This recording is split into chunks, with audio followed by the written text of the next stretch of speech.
Dr. Salvador Placencia has officially pled guilty on Wednesday to charges stemming from Matthew Perry's accidental overdose back in 2023. Dr. Placencia agreed last month to plead guilty to 4 counts of distributing ketamine, and a judge has officially decided that he will remain out on bond until his December 3rd sentencing hearing.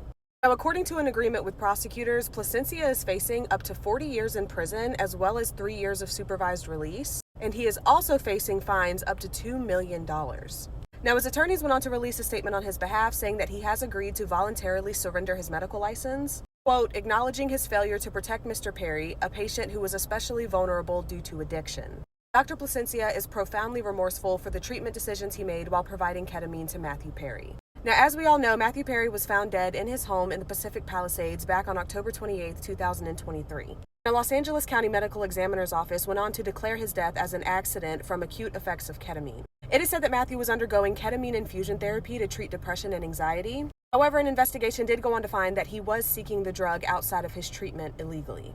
Now, this man, Kenneth, who was Matthew Perry's personal assistant, was one of 5 people who were charged in Matthew's death. Now, Kenneth would go on to plead guilty last year, and court documents in his case went on to reveal that Matthew was apparently suffering from out-of-control addiction. Now, Kenneth went on to tell authorities that Matthew was introduced to Dr. Placencia just weeks before he passed away.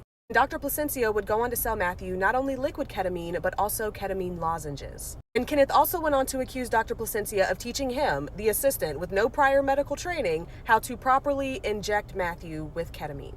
Now, federal prosecutors go on to accuse Placencia of telling another patient that Matthew Perry was allegedly, quote, too far gone and spiraling in his addiction.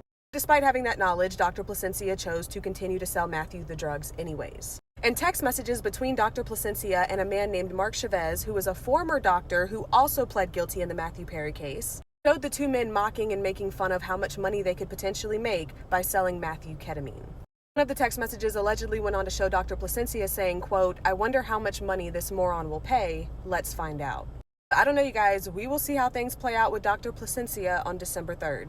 You let me know what you think in the comments down below.